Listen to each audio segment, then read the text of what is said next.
The great hall of the Galactic Council chamber stretched endlessly before Captain Daniel Foster.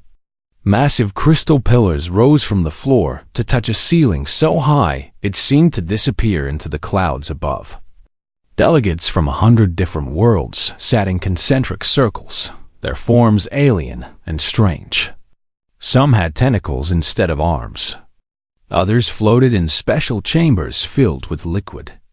A few were pure energy contained in magnetic fields. Daniel stood in the center with his small team, feeling very small indeed.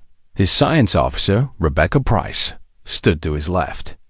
She had studied alien cultures for 20 years and still looked nervous. His chief engineer, Mark Johnson, stood rigid to his right, his jaw clenched tight. They had traveled 7 months to reach this moment. 7 months through cold space to ask for something simple. They wanted trade. They wanted resources. They wanted the Galactic Council to recognize humanity as equals. The Council President, a tall Kelthian with silver skin and eyes like mirrors, called the meeting to order. His voice filled the entire chamber without a microphone. The power of it made Daniel's teeth ache. "We hear a petition from the human species," the president said. "You have traveled far from your small world in the Orion Arm. You wish to speak to us. You have this time now. Speak." Daniel stepped forward. He had written this speech 100 times. He had practiced it in front of mirrors, in front of his crew, in front of empty rooms. His hands felt cold. He breathed deeply and began. "We are humans from the planet Earth," he said clearly. His voice was steady. "We come to ask for fair trade with your people. We have much to offer. Our engineers have created ships that can cross your void. Our doctors have cures for diseases that have plagued your species for centuries. Our farmers can grow food in conditions that many would call impossible.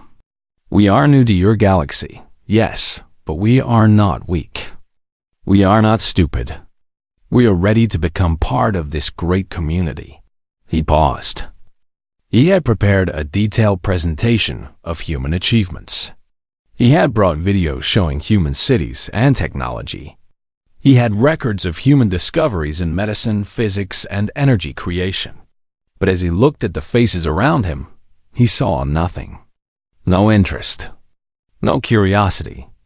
Just waiting for him to finish. "We ask only for fair treatment and equal standing among your worlds." Daniel finished. The silence that followed was worse than any loud rejection could have been. A cold, large Verthan creature stood up from the eastern section of the chamber. His name was Krell, and he was known as one of the most powerful voices in the council. His body was covered in thick scales. His eyes were cold and calculating. He looked at Daniel the way a human might look at an insect. "Humans," Krell said, his voice dripping with contempt. "We have observed your species for some years now. You are still children in the galaxy. You do not understand the laws that govern our worlds. You do not have the technology. You do not have the experience. You barely understand your own nature. How can you think you are ready to trade with worlds that have existed for millions of your years?" Rebecca grabbed Daniel's arm. He could feel her shaking. "Furthermore," Krell continued, "your planet is harsh and difficult. It has created a species that is aggressive and unpredictable. We see your history. You fight each other. You destroy your own world. You cannot be trusted with resources and knowledge that you do not understand. The Council should be careful about bringing such a species into our society." Another delegate stood, this one from a reptilian race called the Sith. "The Verthan speaks truth. I have studied human behavior. They are violent creatures. They are controlled by emotion, not logic. They would be a danger to the peace we have built." Daniel wanted to shout. He wanted to tell them that they were wrong. He wanted to explain that humans had changed, that they had stopped their wars, that they had built a unified government on Earth and had created peace between all nations. But he stayed silent. He watched as delegate after delegate stood and made the same points. Humans were too new. Humans were too dangerous. Humans did not fit into galactic society. The vote was quick. The Council would restrict human expansion to 3 outer rim planets. These were planets that no one else wanted. Dead rocks with minimal resources. The Council would not trade with humans. There would be no exchange of technology or knowledge. Humans would be allowed to exist, but they would be controlled. They would be watched. They would be kept at the edge of civilized space, far from the important worlds. When it was over, Daniel and his team had to walk out of the great chamber in silence. Every eye in the room watched them go. Some looked curious. Most looked indifferent. They had already forgotten the humans existed. Outside the chamber, in a quiet corridor, Krell approached Daniel. He was alone, which was unusual for someone of his importance. "You seem angry, Captain," Krell said, a slight smile on his face. "I am disappointed," Daniel replied carefully. "We came here to show that humans deserve respect." "Perhaps you do," Krell said, "but respect in this galaxy is not given. It is taken. You will have to prove yourselves, and I hope, for your sake, that you do. Because I and many others are watching. If your species becomes a problem, we will deal with it. We will not hesitate."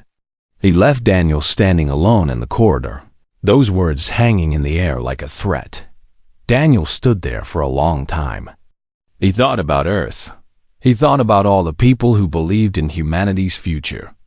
He thought about what they had done to build their civilization and rise above their own nature.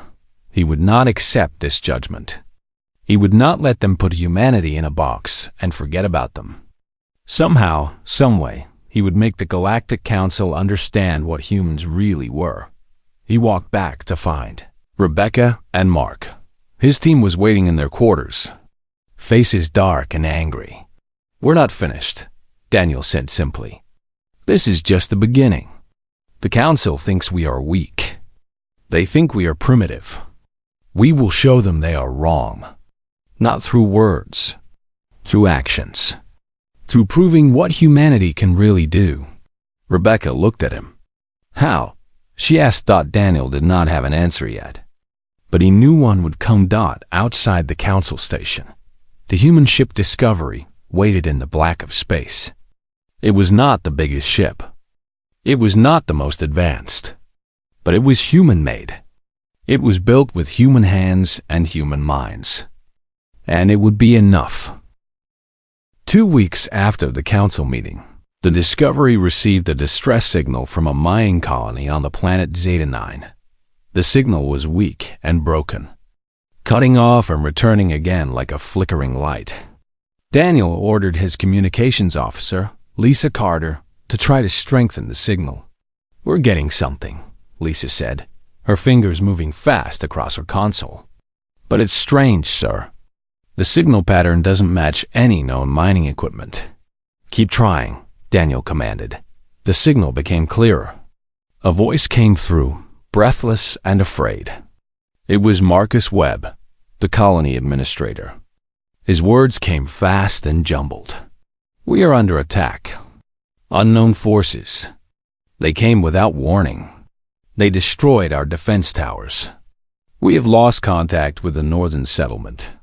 Please, if anyone can hear this, send help. Send help immediately.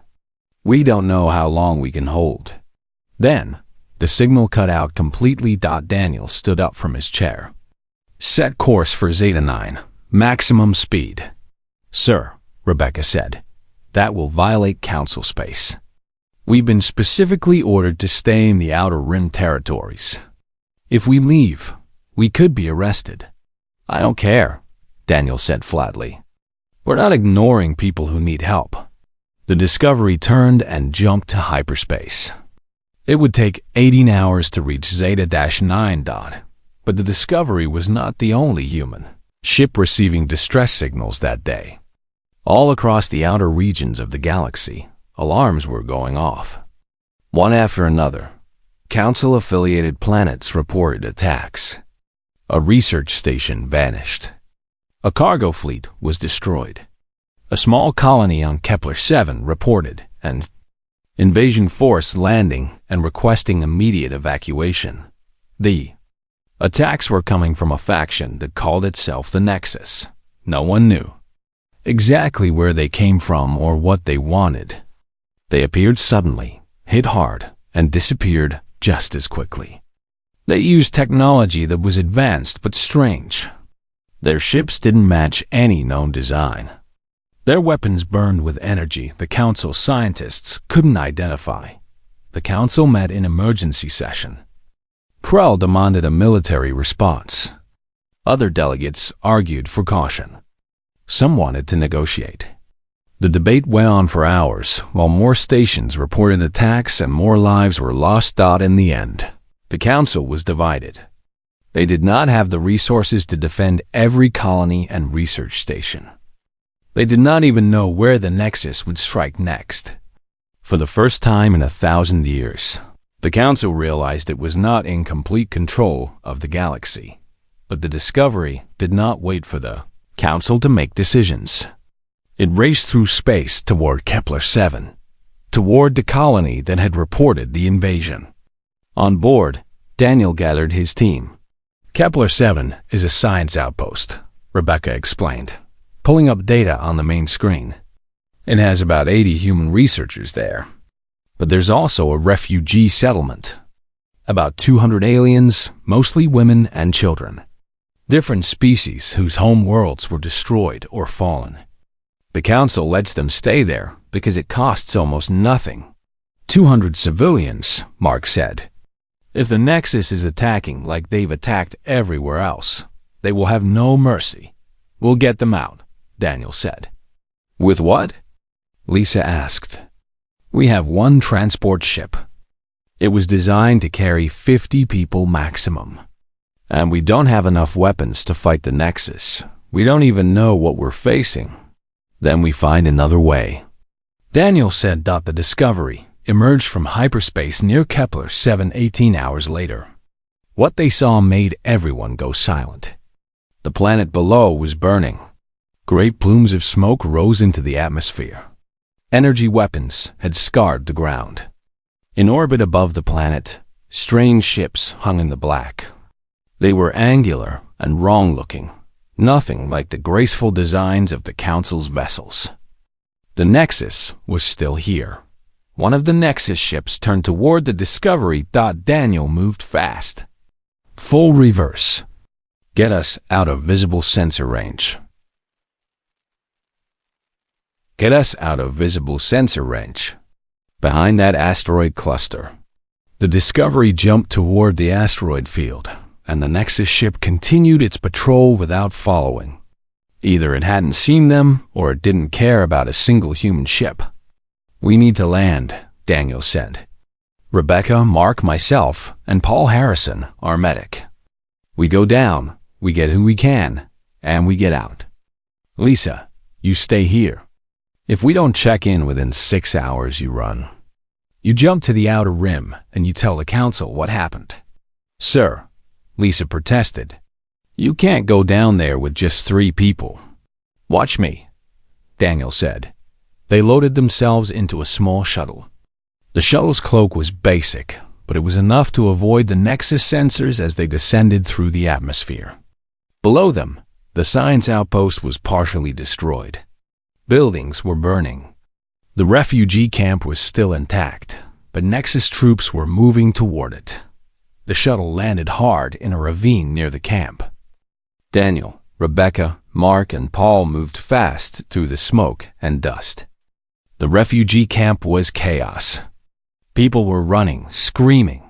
Nexus soldiers, tall gray creatures with hard exoskeletons and weapons that glowed with terrible energy, were moving methodically through the settlement. Paul ran toward the medical tent.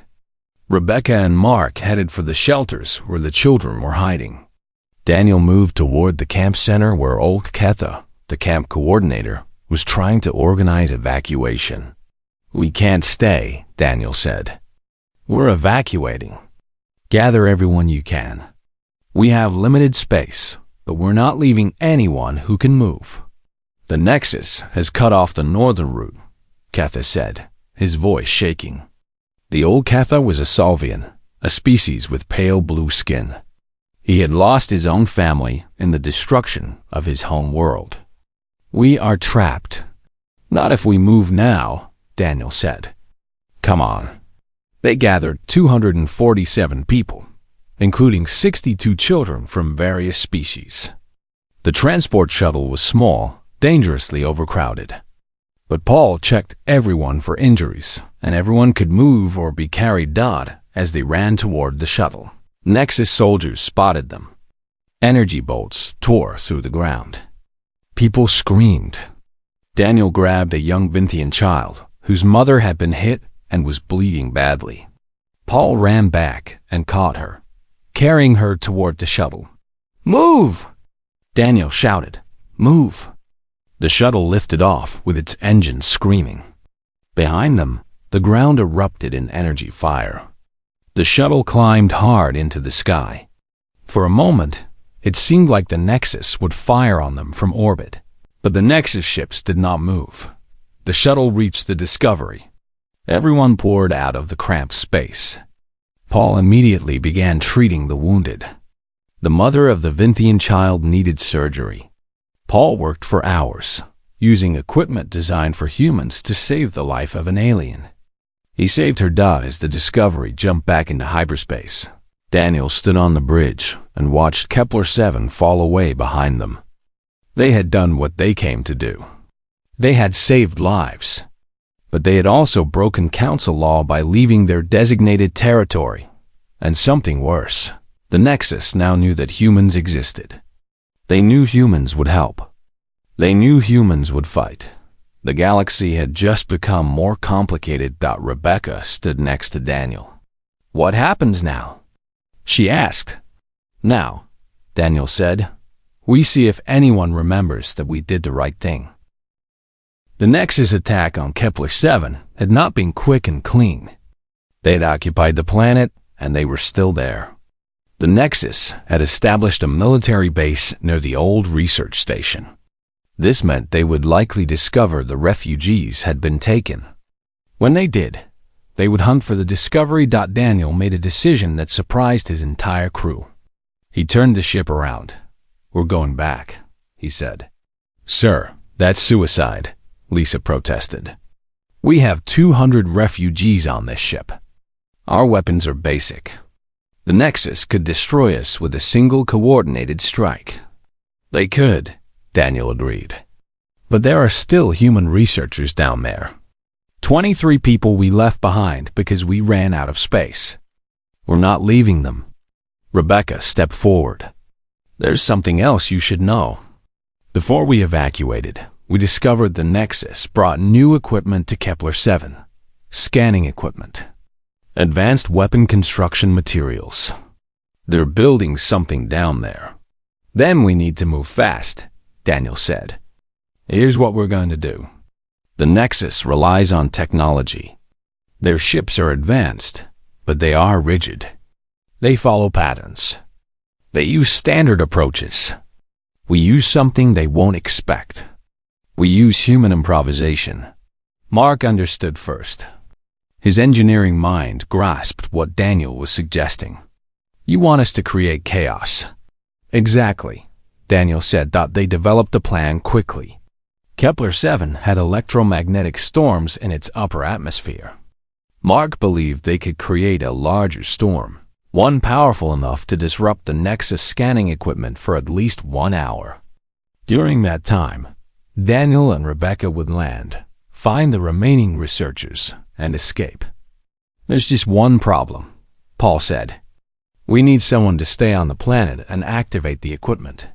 Someone has to manually start the electromagnet array. The Nexus will see them on sensors the moment they get close. No one volunteered. Everyone knew it was a suicide mission. Catherine Mills, the ship's engineer, stood up. I'll go, she said simply. No, Daniel said. That wasn't a request, Catherine replied. She was smaller than most of the crew, with quick hands and a brilliant mind for making broken things work. I built half of our advanced systems. If I'm going to die, I want it to be doing something that matters. Let me do this. Daniel looked at her for a long moment. Then he nodded. The plan began to unfold. Catherine took a small shuttle down to Kepler 7. As she descended, the Nexus did detect her. 2 patrol ships turned toward her landing zone. But before they could reach her, the electromagnet array activated. A wall of electromagnetic force erupted across the planet's upper atmosphere. Every Nexus ship shook. Their sensors went blind. Their communications cut out. Catherine ran toward the research station, moving through corridors she had studied from old maps. Behind her, Nexus soldiers were moving in the darkness, their advanced technology suddenly useless. She found the 23 remaining human researchers huddled in an underground shelter. "We need to move now," she said. There was no time for questions. Daniel and Rebecca descended in their own shuttle. They moved toward the extraction point where Catherine was supposed to bring the researchers. But Catherine was nowhere to be found. Then Daniel saw her. She was moving through the ruins of the research station with the 23 researchers in tow. The 3 Nexus soldiers were hunting them, moving closer and closer. Catherine had them hide in a collapsed building while she dealt with the problem. She was not a fighter. She was an engineer. But in the ruins, she found what she needed. She took energy cells from abandoned equipment and began to rig them. She did not know if it would work. She did not have time to test it. She simply threw the rigged device toward the Nexus soldiers and ran. The explosion was not large. It did not kill anyone, but it was loud and surprising, and it gave the researchers time to reach the shuttle. Daniel flew them up through the electromagnetic chaos. The Nexus ships were recovering their sensors, but the electromagnetic wall was still strong enough to make precise targeting impossible. The shuttle climbed higher and higher. Then one of the Nexus ships moved faster than the others. It got a lock on them. An energy bolt came screaming toward them. Daniel had no time to dodge. The bolt would hit. The shuttle would be destroyed. Everyone would die. But Mark, still aboard the Discovery, was waiting for this moment. He sent another burst of electromagnetic energy directly at the shuttle's location. The energy was enough to deflect the Nexus bolt. The shuttle flew free. The shuttle docked with the Discovery, and Daniel immediately ordered a jump to hyperspace. The Nexus was too disorganized to follow. Their superior technology meant nothing when their sensors could not function. As the Discovery raced through space, Paul moved through the ship treating the rescued researchers and the remaining wounded refugees. He worked on a small Vinthian child, the one Daniel had carried from the refugee camp. The child had been hit by debris during the evacuation. Her injuries were serious. Paul worked for 8 hours straight. He used human medical knowledge on an alien physiology. He took risks. He made educated guesses. And when he was done, the Vinthian child was alive and stable. But there was a cost to the rescue. Catherine had not made it to the shuttle. Daniel stood on the bridge, staring at nothing. Rebecca approached him carefully. "We don't know that she's dead," Rebecca said. "The electromagnetic storm might be disrupting Nexus communications. She could be hiding. She could find another way out." "She gave us the time we needed," Daniel said quietly. "She knew she might not come back, and she did it anyway." The news of the rescue spread across the Council networks faster than anyone expected. A human captain had defied the Council. He had left his designated territory. He had engaged with the Nexus, and he had succeeded. He had saved human researchers and alien refugees. He had struck against the Nexus and lived to tell about it. Some Council members were angry. The human had broken laws. The human had created an incident that could not be ignored. But other Council members were quiet. They had seen humans act in a way that was unexpected. Humans had shown they would risk everything for people they did not even know. Humans had shown creativity and courage in the face of overwhelming odds. In the Verthan territories, Krell sat in his private chamber. He had seen the reports. He had watched the footage of the rescue. He had analyzed the human tactics. And for the first time since meeting Daniel Foster, he wondered if he had made a mistake in dismissing humanity so quickly. But he said nothing. He simply waited to see what humans would do next. On the Discovery, Daniel stood at the observation window, looking out at the stars. The Vinthian child had survived. The human researchers had survived. Many of the refugees had survived. But Catherine was gone, and Daniel would not forget that sacrifice.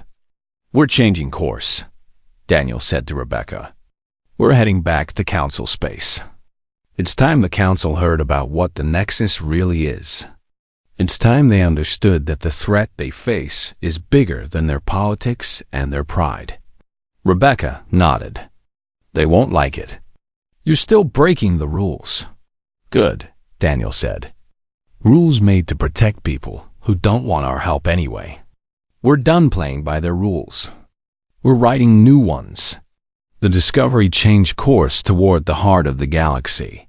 Behind them, Kepler-7 continued to burn. But the refugees were safe. The researchers were safe.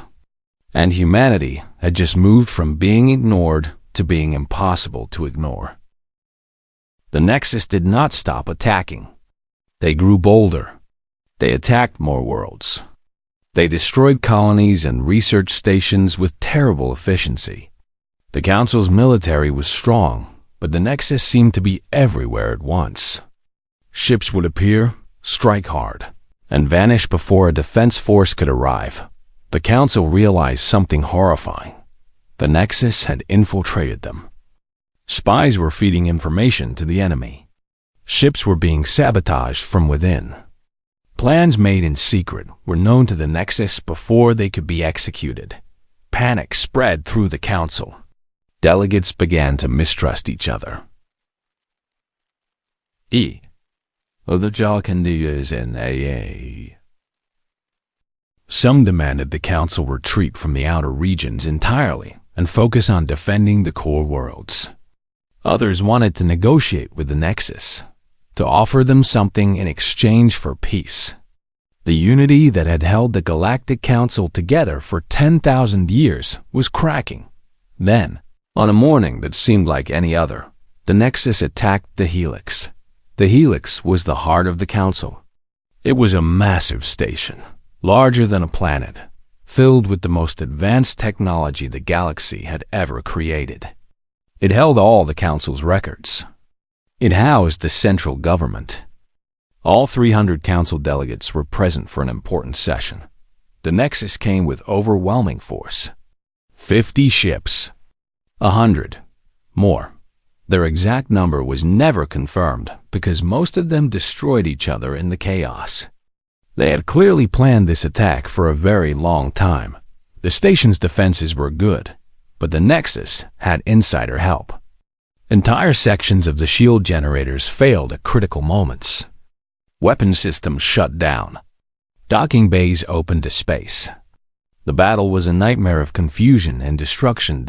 In his private chamber, Krell watched the battle unfold. He was old for his species, and he had seen many wars. But he had never seen anything like this. The Nexus was not fighting to conquer. They were fighting to destroy everything the Council had built.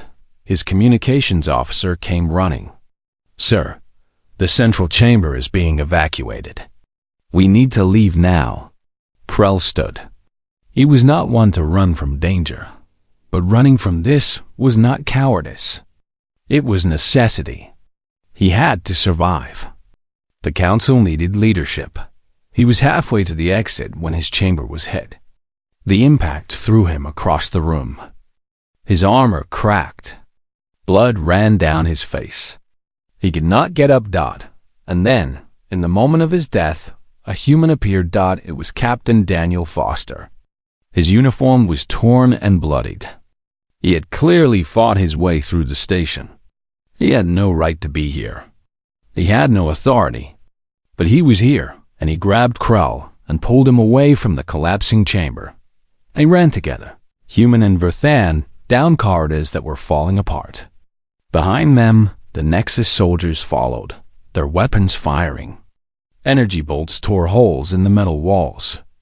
The station groaned and shook. Daniel had brought more than just himself.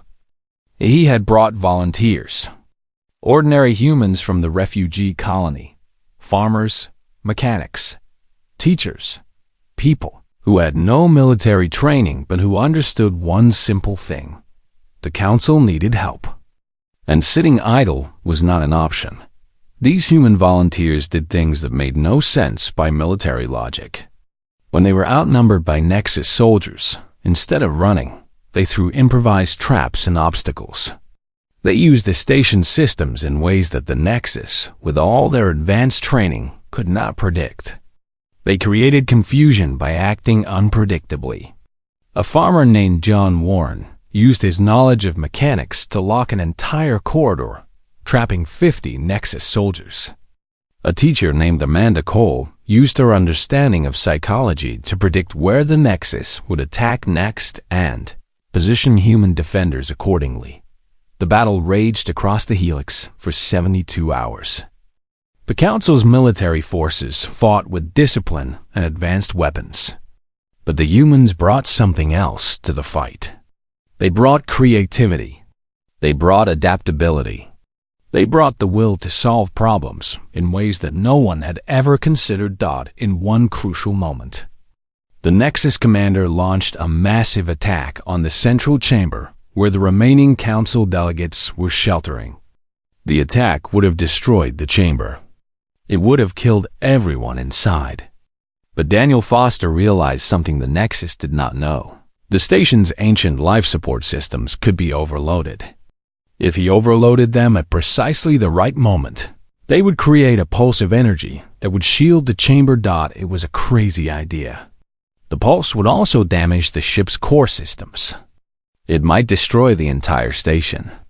Daniel did not have time to analyze the odds. He simply did it. The pulse happened.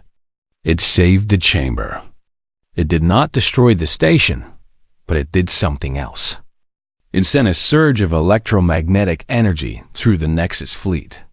For a crucial 30 seconds, their ships lost power. 30 seconds was all the Council's Navy needed.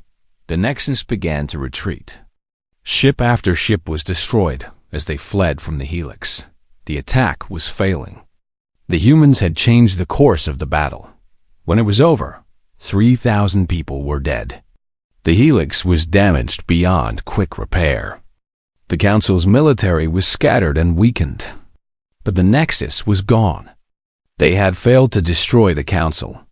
They had failed to conquer the galaxy. And they had learned something terrifying.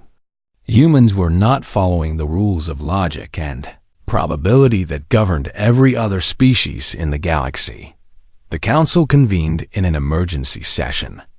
The chamber was damaged, the atmosphere thin, but the Council gathered anyway. All the delegates who had survived came. Krell stood in the center, his injuries still healing, and he began to speak.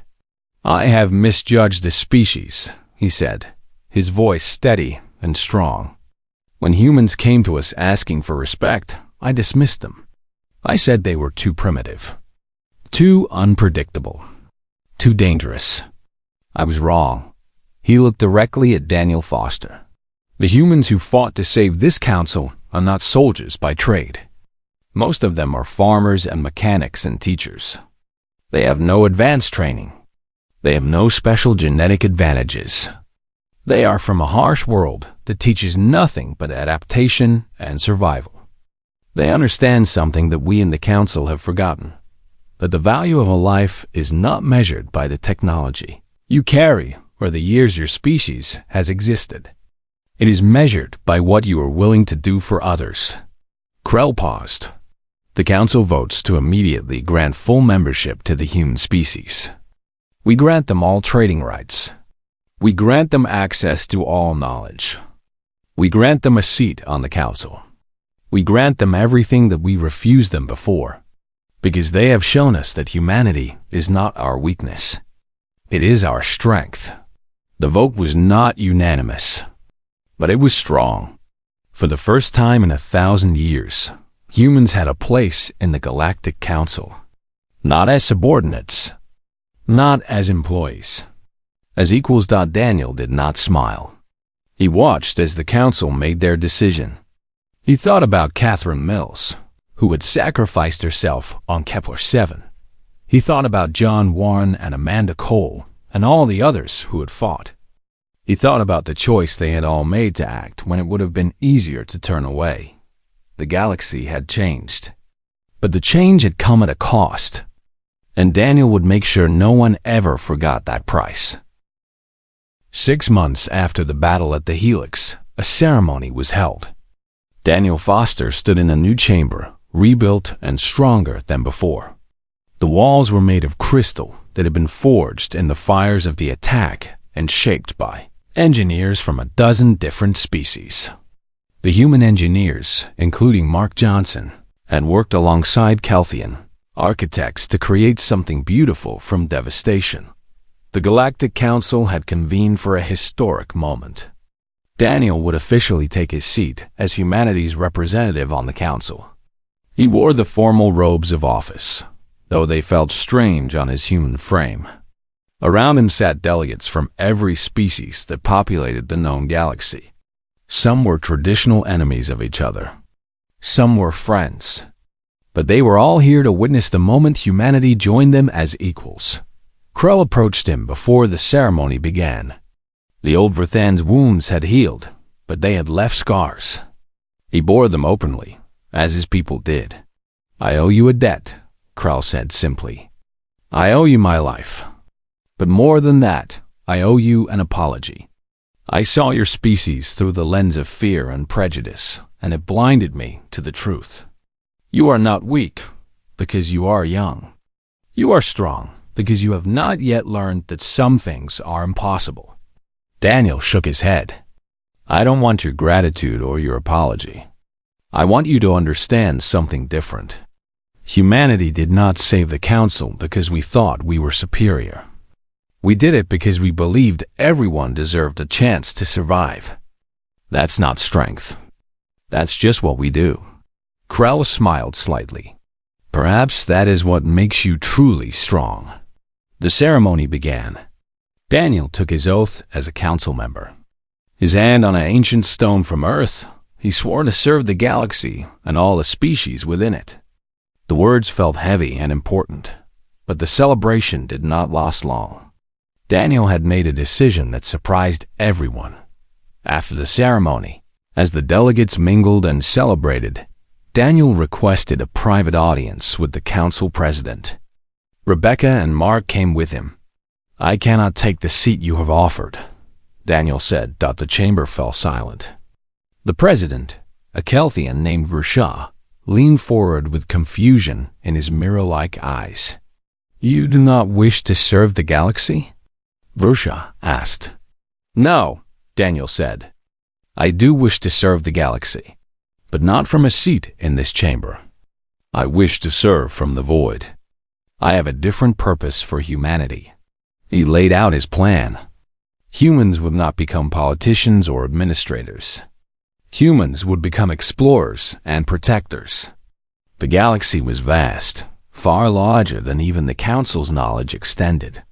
There were worlds in darkness that did not know they could be saved. There were refugee populations hiding from persecution. There were civilizations on the edge of extinction that did not know help existed. "Humanity will take the Discovery and ships like it," Daniel explained. "We will travel to the edges of the galaxy. We will find those who are lost and bring them hope. We will stand between the innocent and those who would harm them. We will be the first to answer when someone cries out in the darkness. That is the future I see for humanity." The council listened. Some seemed to understand immediately. Others needed convincing. But in the end, they gave Daniel what he asked for. Not restrictions. Not control. Freedom. Mark Johnson was appointed head of the Human Alien Engineering Initiative. The program would work to combine human improvisation with alien technology, creating something greater than either could build alone. Within a year, ships were being built that had the best features of both traditions. Paul Harrison became chief medical director for the refugee rehabilitation program. He continued the work he had started on Kepler-7, using human medical knowledge to help species whose own doctors did not understand their physiologies. He trained others, both human and alien, in the combination of techniques he had developed.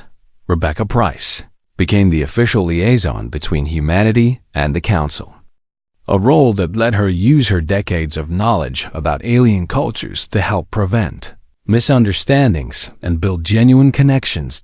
As for Catherine Mills, the engineer who had sacrificed herself on Kepler-7, her name was written into the record of the Council.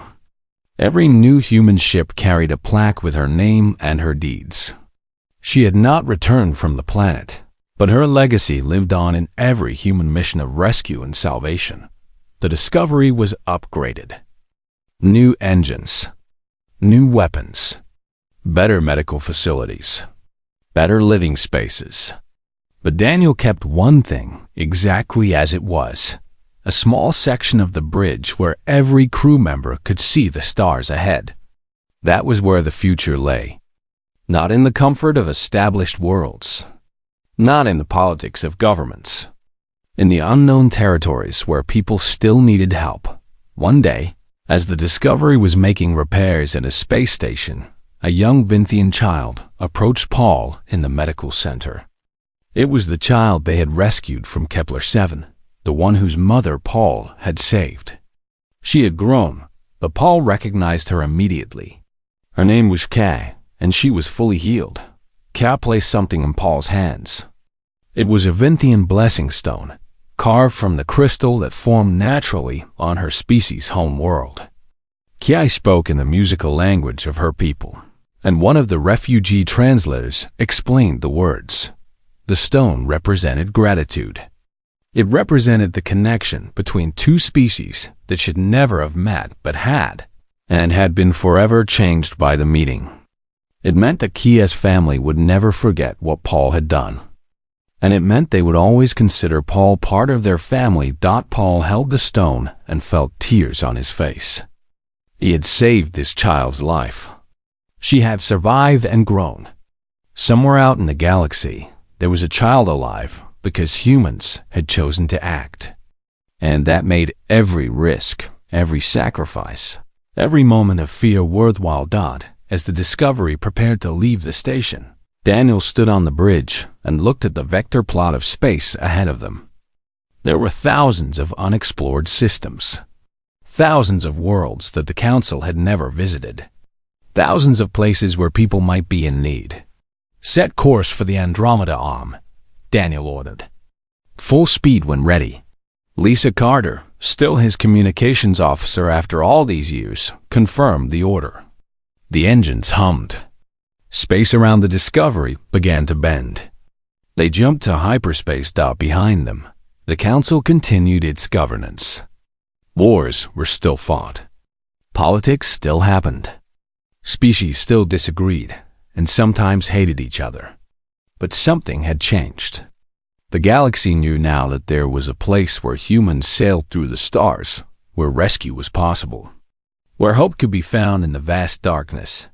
Daniel thought about that first meeting with the Council, when Krell had dismissed humanity as children and unpredictable. They had been right about the unpredictable part. But being unpredictable was not a weakness. It was humanity's greatest strength. When everyone else played by the rules of probability and logic, humans did the unexpected.